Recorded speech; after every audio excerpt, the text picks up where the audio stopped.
Alors je suis désolé pour ceux qui avaient prévu de faire la sieste ce matin, parce que moi je ne vais pas rester derrière là-bas, donc je vais vous voir.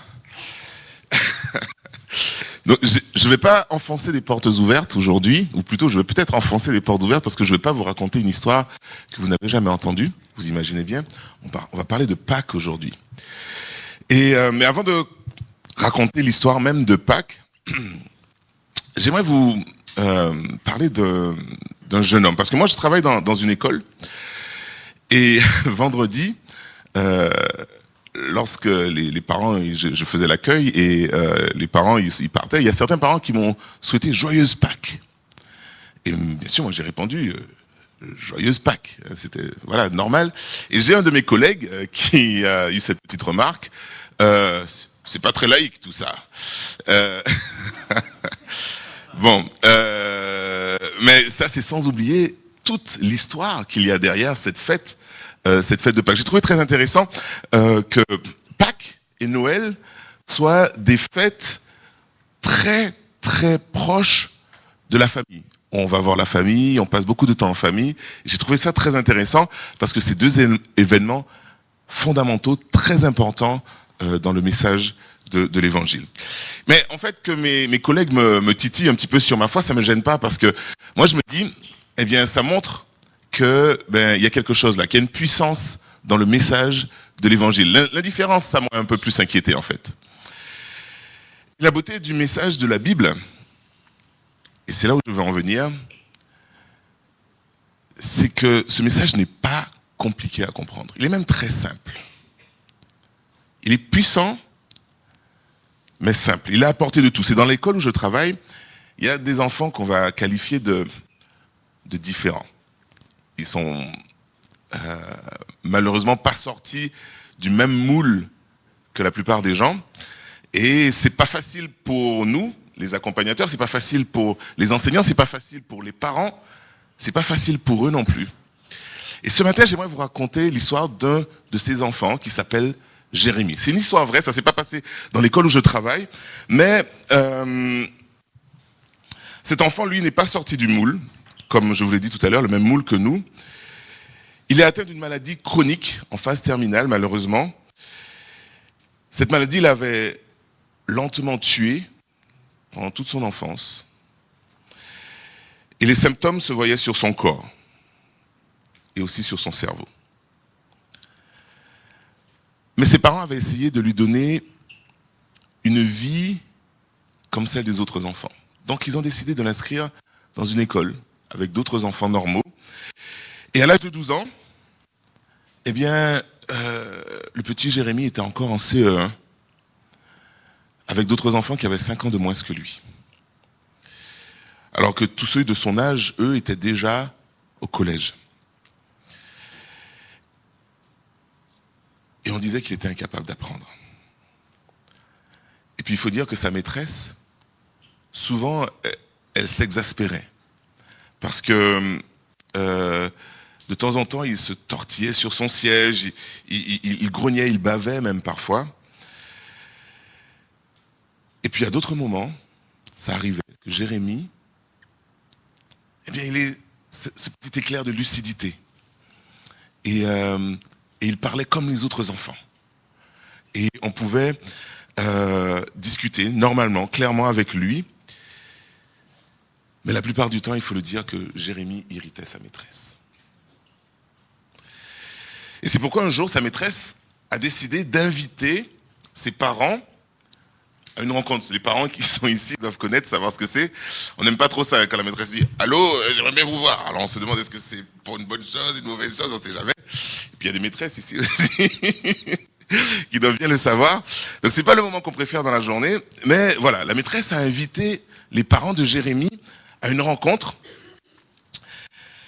Et voici ce qu'elle a dit. Jérémie devrait vraiment aller dans une école spéciale.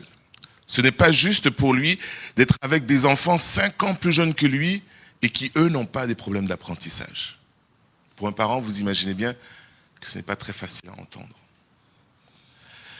Et la mère de Jérémie, elle pleurait. Mais le père, lui, il a pris son courage à deux mains et il a répondu « Mademoiselle, vous savez, il n'y a pas d'école de ce genre à proximité. serait un choc terrible pour Jérémie si nous devions le sortir de cette école, car il aime bien être ici. Et après cette rencontre, cela a choqué et a fait beaucoup réfléchir la maîtresse. Elle est restée assise un long moment. C'était l'hiver à cette époque, elle regardait par sa fenêtre la neige et elle se demandait si le froid de cet hiver n'avait pas atteint son cœur. Elle se remettait en question. Et puis, elle a réfléchi. Elle se disait, après tout, c'est le seul enfant de cette famille. Je ne devrais pas être si dur avec elle. Mais de notre côté, elle se disait, ce n'est pas juste de garder en classe cet enfant avec les 18 autres enfants qui, eux, n'avaient pas de problème. Et Jérémie était une distraction pour eux. Ça les empêchait d'apprendre convenablement. Donc, elle était dans cette sorte de dilemme. Et puis, au bout d'un moment, elle a eu une certaine culpabilité et elle a prié Dieu. Elle a dit, voilà, je me plains pour mes petits problèmes, alors que les problèmes de cette famille sont hautement plus importants que les miens. Et elle dit, Seigneur, s'il te plaît, aide-moi à être plus patiente avec Jérémie. Et les jours passent. Elle essaie d'ignorer les bruits de Jérémie et ses grognements lorsque ces épisodes-là interviennent. Et puis un jour, le petit Jérémie, il arrive, il avait des problèmes au niveau de sa jambe, donc il se traîne un peu comme ça, jusqu'au bureau de la maîtresse. Il la regarde dans les yeux et lui dit, « Je t'aime, maîtresse. » Et là, la classe, toute la classe s'est mise à rire, vous connaissez les enfants. Mais la maîtresse, elle a été fortement touchée. Elle a compris que cet enfant avait un cœur et qu'il pouvait aimer lui aussi. Ce n'était pas juste l'aspect extérieur de son handicap qu'il fallait voir. C'était son âme. Et le temps passe encore et arrive le moment de Pâques. Tous les enfants parlent de Pâques, ils parlent bien sûr des chocolats, vous savez. Hein. Et la maîtresse, elle dit, les enfants, Pâques, on en parle beaucoup du lapin de Pâques. Merci à Tim de nous l'avoir rappelé tout à l'heure. Mais tout de même, dit-elle, je trouve que l'histoire du lapin de Pâques est beaucoup moins convaincante que l'histoire vraie, l'histoire incroyable que j'aimerais vous raconter tout de suite en quelques mots. Voici ce qu'elle dit. Cette histoire vraie nous parle d'un homme, un charpentier qui vivait il y a 2000 ans dans une région contrôlée par les Romains. Il vivait dans une petite ville appelée Nazareth, et à 30 ans, cet homme raccrocha son tablier de menuisier en cuir et se mit à parler publiquement dans les rues à tous ceux qui voulaient bien l'écouter. Et il y en avait beaucoup. Il parlait partout, au travers des campagnes et des villes, mais malheureusement, il ne faisait pas que des heureux. Et non. Car cet ex-menuisier enseignait dans d'immenses réunions et en plein air avec une autorité convaincante. Et tous les chefs religieux, en tout cas la plupart, se sont sentis profondément menacés. Cet homme, Jésus, guérissait des gens. Et là, on ne parle pas de guérison de petits rhumes ou du Covid-19. Hein. On parle de guérison d'aveugles et de boiteux. Et même 2 fois. Oui, 2 fois, cet homme a ressuscité les morts. Alors les chefs religieux ont vu leur petit monde tout autour d'eux, ce petit édifice qu'ils s'étaient bâti s'écrouler petit à petit. Ils ont senti que tout cela échappait à leur contrôle. Alors ils ont décidé d'éliminer cet homme qui devenait un peu trop gênant. Ils ont infiltré son entourage, c'est-à-dire qu'ils ont mis en quelque sorte un espion, afin qu'il soit éloigné de la vue du public. Et un certain Judas s'en est chargé. Et un jour, dans le jardin de Gethsémani, il a été arrêté. Ils l'ont mis en garde à vue. Alors, pas la garde à vue que vous connaissez aujourd'hui, enfin, je dis que vous connaissez. dont vous avez entendu parler, hein. Soyons clairs. Avec un droit à un avocat, un appel téléphonique, une visite de médecin, un repas, un lit, tout ça. Non, non, pas ce genre de garde à vue là. Plutôt une garde à vue avec un cocktail de moqueries, coups et blessures. Si vous voyez ce que je veux dire, les coups et blessures, c'est pas avec l'annuaire pour pas que ça laisse de traces. Hein. C'était plutôt très, très douloureux pour lui. Puis ils ont organisé un procès à huis clos, c'est-à-dire qu'il y avait juste un petit nombre de personnes, mais le public n'était pas invité. Et puis ce procès, il faut savoir que eh bien, le verdict avait déjà été décidé avant. Drôle de procès, hein. Et le verdict, vous vous en doutez bien, c'était coupable, coupable, coupable. Et la sentence avait déjà été décidée en avance. La mort. Mais ces religieux juifs, dans un monde contrôlé par les Romains, ne pouvaient pas prendre la décision tout seuls. Donc, ils ont fait pression sur le gouverneur de l'époque, une pression politique, et ça a marché. Et il a été décidé de l'exécuter immédiatement. Dans les 12 heures qui ont suivi son arrestation, vous imaginez la rapidité. L'homme a été pendu sur une croix en bois, cloué.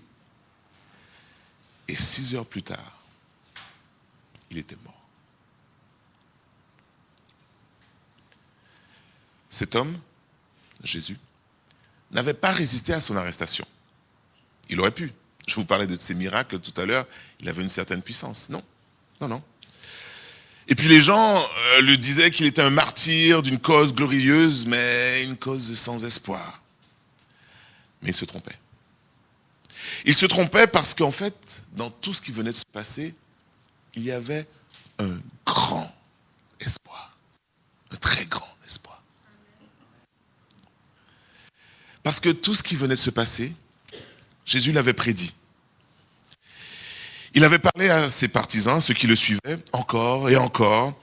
Il a enseigné que sa mort aurait une signification incroyable, qu'il donnerait sa vie en rançon pour beaucoup.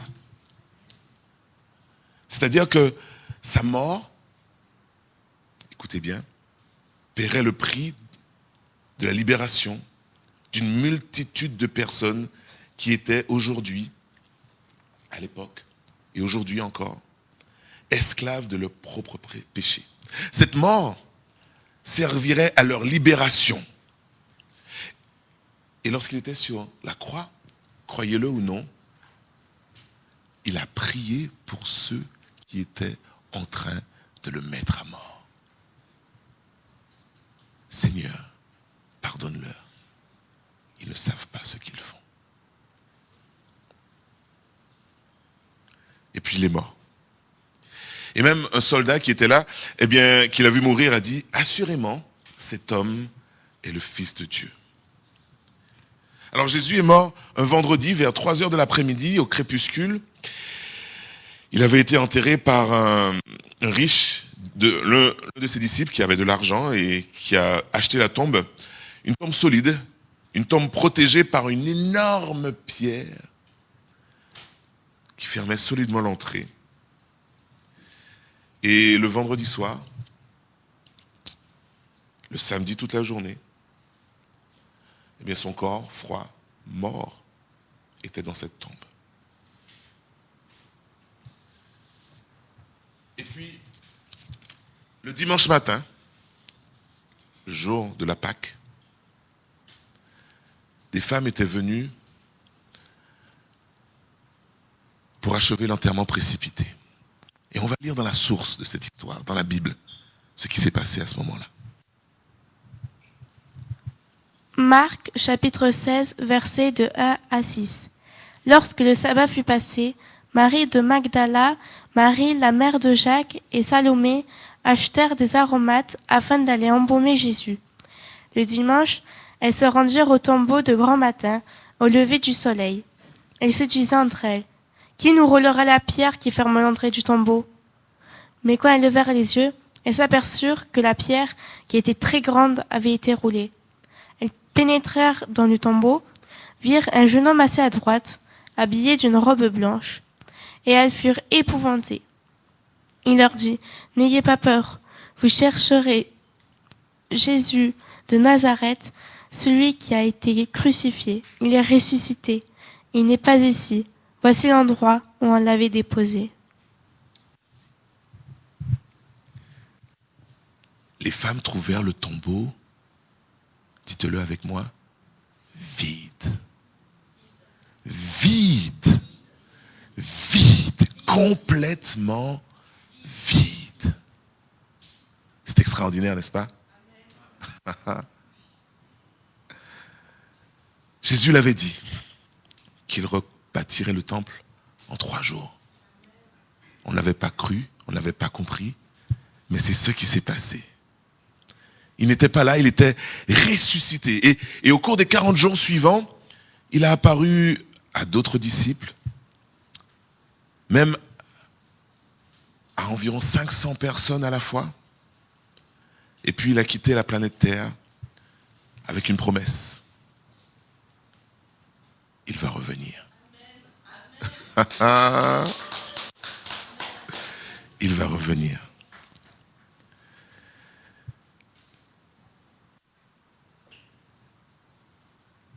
Et ça, c'est l'histoire que Jérémie, ce petit que tout le monde disait qu'il ne pouvait pas apprendre parce qu'il était un petit peu limité intellectuellement, a entendu. Lui et ses camarades de classe. Et la maîtresse, ce jour-là, après avoir raconté l'histoire de la Pâque, l'histoire de Jésus, elle demanda aux enfants, en leur donnant un petit œuf, vous savez ces petits œufs en plastique que l'on peut ouvrir un peu comme les emballages de Kinder, vous voyez. Elle leur demanda de ramener le lendemain ce petit œuf avec à l'intérieur quelque chose qui, pour eux, pourrait symboliser la vie ou le retour de la vie. Alors les enfants, ils emmènent ce petit œuf chez eux et elle regarde un peu Jérémie. Elle a l'impression de voir un regard vide dans cet enfant. Alors elle s'est dit, je ne suis pas sûr qu'il ait compris ce que j'ai demandé, donc il faudra que j'appelle les parents. Mais voilà, elle rentre chez elle, il y a un problème dans son évier, enfin voilà, et son esprit part un peu ailleurs et elle oublie d'appeler les parents. Le lendemain arrive, et bien sûr, tous les enfants, tout contents, arrivent avec leurs petits œufs, ils les mettent dans le petit panier qui est à l'entrée de l'école, de la classe, comme ça, et vient le moment où la maîtresse va récupérer les œufs, les ouvrir, et regarder ce qu'il y a dedans, avec la classe. Premier œuf, elle l'ouvre, et il y a dedans une fleur. Ah, oui, c'est la fleur. Ça c'est un beau symbole du retour de la vie. Les fleurs, c'est le printemps, c'est les arbres en fleurs, c'est les fruits. C'est magnifique. Oui, bravo, qui c'est? Le petit Marc, il lève la main. Oui, bravo, Marc. Et puis, elle ouvre un autre œuf. Et dans l'œuf, il y a un papillon en plastique qui ressemblait vraiment à un vrai. Oh, le papillon, mais quel symbole! Avec la chrysalide, et la chenille d'abord, et ensuite la chrysalide, et le papillon qui sort, c'est magnifique. Oui, ça c'est la vie! Et puis elle ouvre un troisième œuf, il est vide. Elle s'est dit, mince, j'ai complètement oublié d'appeler les parents de Jérémie. Ça doit être l'œuf de Jérémie. Ah, bon, je ne vais pas l'embarrasser. Je referme l'œuf discrètement, je le pose et je prendrai un autre œuf. Et au moment où elle tend la main pour essayer de prendre un autre œuf, il y a le petit Jérémie qui lève la main. Hé, maîtresse! Maîtresse! Vous allez rien dire concernant mon œuf? La maîtresse, elle est un peu interloquée comme ça. Elle dit, mais ton œuf, il est vide, Jérémie. Ben oui, maîtresse! Parce que dans l'histoire que vous nous avez racontée, le tombeau il était vide. Et ça, c'était le symbole de la vie. Alors c'est pour ça. J'ai rien mis dans mon œuf. Parce que Jésus, il est ressuscité. Et là, elle s'est rendue compte, la maîtresse, que Jérémie avait compris. On l'avait sous-estimé. Mais il était capable de comprendre le message de l'évangile. C'est pas la peine d'avoir fait des grandes études et de rentrer dans des grandes théories. Le petit Jérémie à qui on donnait aucun espoir, lui, il avait pu comprendre ce message merveilleux qui est celui de la vie, de la nouvelle vie, de l'espoir que nous avons en Jésus-Christ.